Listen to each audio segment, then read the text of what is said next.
Hey, everybody, welcome back to another edition of the Talking Stick podcast. I am your host, Marcus Carlton. We're going to try something a little bit different today. We're going to visit with the radio announcer for this week's upcoming opponent, the Southside Southerners, Chris Vines. Been the voice of the Southerners for a while now. I've known Chris for several years. Great dude. He gives us some insight into what the Warriors are going to be up against this Friday night when they take on the Southerners. We're going to go just a little deeper than just their 5-0 record so far this season. So here's my interview with Chris Vines, voice of the Southside Southerners.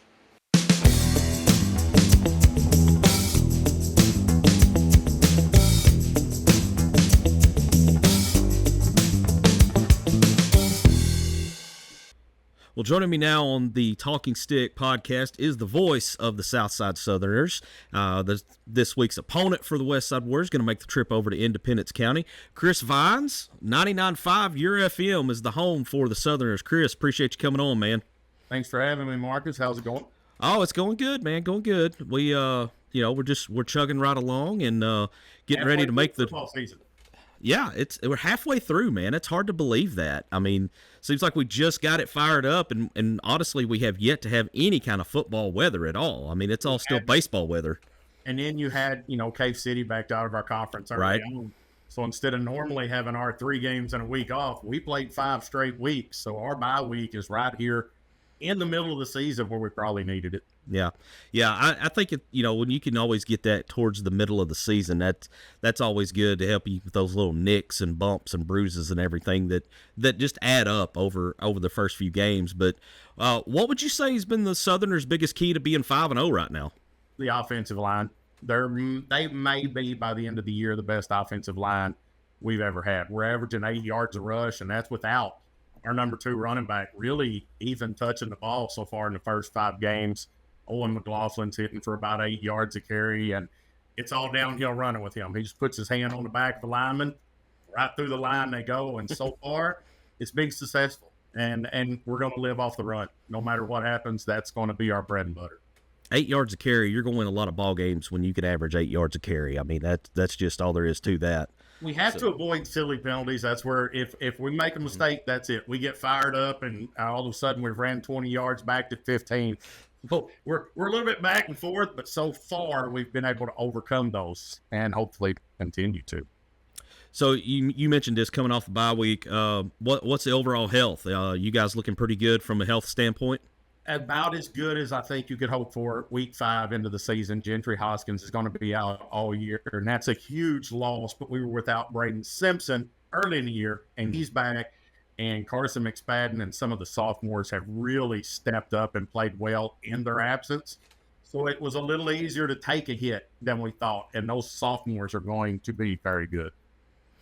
You look around this conference, I mean, there's a lot of talent in this conference, and the thing that I've noticed is that yes, there are several really, really good seniors in this conference, but there's a lot of talent in this junior and sophomore class all across the conference. There he is. There's a lot of talent here. I do think we get a little bit underrated by the state. I know last year, hey, you aren't going to win a game in playoffs. We made it to the semifinals. Everybody else pushed their opponents. We got another win in there. Highland and Pocahontas are always pretty decent. Pocahontas, I can't remember the last time they were just bad. And you look at them, and now you look, Gosnell's playing some pretty untouchable football. Blyville's playing well. Y'all are doing okay. The conference is good. It's young. And I think we've seen some seniors leave last year, so we're experiencing a few growing pains, but this is a good conference. Well, and then on top of that, you have over half the conference has first-year coaches in new teams. We've got one, Gosnell's got one, Truman's got one. Blyville, Rod Stinson at Blyville, got to see them up close and personal this last Friday night. And, I mean, there's some really, they may be young coaches, but, man, it just seems like that there's really a lot of coaching talent in this conference as well. And, of course, Coach Simpson, golly, what can I say there? Yeah. He's kind of the godfather of the conference now, He is. We've been good friends for about the last 10 years, and we got to talking the other day, and I think we're 28-3 in our last 31 games, and the losses were to Valley View, Camden Fairview, and Arkadelphia. That is about as good a resume as we could hope to have, to be honest. Trey Allen is sitting here at what I think 18-1. throughout his career as a starting quarterback. I mean, that's unheard of to come in as a sophomore and do that. So there is a lot of young talent all the way across the board. I'm going to tell you, people are going to underestimate Gosnell Bible. That's going to be a mistake come playoff time. Yeah, I could see this conference once playoff time begins. Some of the teams that finish, second, third, fourth, maybe even that fifth slot have potential to go in and upset somebody just simply because they'll be a little overlooked. They really are, and with 6 of us, we're going to have to fight. You're getting 5 in, and there's only 6 of us. We're fighting like the last monkey trying to get on the ark, and it's starting to rain. So you really, it's going to be a dogfight the rest of the season, and every game's going to count. And it may be the point where an injury comes in huge and decides some team's fate. Yeah, no doubt. So, Chris, you saw last year's team. You mentioned they went to the Final Four state, and you've seen this year's team up close and personal. What would you say is the biggest difference in these two Southerner squads from last year to this year? The maturity of Trey Allen. When you put a quarterback in, and you know how tough it is. He started as a freshman at the safety position, led 5A in tackles as a freshman, 23 from the safety position. So we thought, hey, there's talent there. You put him in at quarterback in what was a pretty good conference. Highlands defense, really good last year. Pocahontas could play. Again, that whole list of teams we talked about, he made some quick choices last year that may not have always been the right choice for a sophomore quarterback. This year, he's making all the right plays, having a lot of patience in the pocket. He threw an interception the other night, first of the year. He went right back out and was the cover man, got the interception, ran it back down the field, and then we scored. And I thought, last year he would have been real mad. He might not have come out and made that play. But this year he's making it, and that gives us a passing game that we haven't had last year. Look, Arkadelphia knew last year, we're going to run the football. And once they stopped us from running, there wasn't a whole lot else we could do. Well, Trey's averaging throwing about 180, 185 yards a game on top of the 280 we're getting rushing. It makes it a difficult stop now.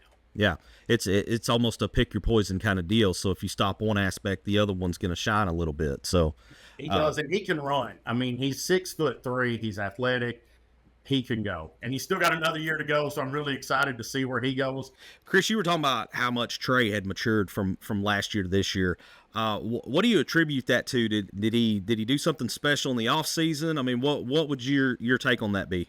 He does, and he always has. His mom and dad are wonderful people, and his dad will tell him, if you're going to do something, do it right. And I think that made him watch every bit of film, every practice, everything he'd done. And you can tell the game's slowing down for him this year. There's no hurry in the pocket like there was last year. He doesn't get – he likes to hang on to the football and run a little extra long sometimes because he thinks he can break every tackle. But I do think he knows more what the defense is going to do. He's going through his progressions really well. He just does a great job, and he's 6'3" and got a cannon for an arm. He put one on the money at 60 yards the other night and was off it on his back foot.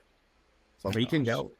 Yeah, I would say so, man. Well, it's going to be an interesting one Friday night, 7:00 over at your stadium there at Southside, and looking forward to make the trip over. I think this will be the first time that I've covered a football game at Southside. I've done some basketball, but I think this will be my inaugural trip to do football over there. So I'm looking forward to it. Well, it'll be good to have you. Maybe next time you come, you'll be doing basketball in a brand new arena. Hey, there you go. I mean, I'm always up for hoops. I mean, shoot, you can put me outside on the pickup court, man, and I'll call hoops. But that'll be the fun time in that gym. But hey, if you get over here early Friday, give me a holler. We'll sneak in a meal. All right, sounds like a plan. Right, there you have it. Chris Vines with 99.5 Your FM, the voice of the Southside Southerners. Appreciate everybody tuning in, and we'll see you Friday night over at Southside for the big game. Sounds good. Y'all have a safe trip.